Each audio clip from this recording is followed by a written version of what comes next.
So let's check how the period of a pendulum changes with its length. So for small angles in the linear approximation, the period of a pendulum is given by this equation, where L is the length of the string and G is the gravitational acceleration. So for 1 meter, the period is around 2 seconds.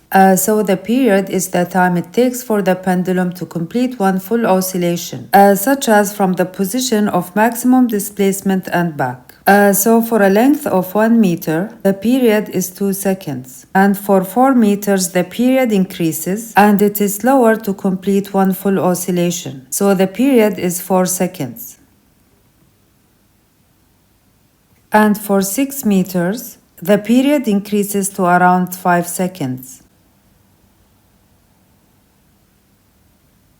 So what happens to the period if a pendulum of length of 1 meter is swinging near the surface of the moon, where the gravitational acceleration is less, equal to 1.6 meter per second square. So when gravity is less, the pendulum will swing slower. So for a pendulum of 1 meter, the period at Earth is approximately 2 seconds, and the period on the moon is approximately 4.9 seconds. So on the moon, it will take more time to complete one full oscillation.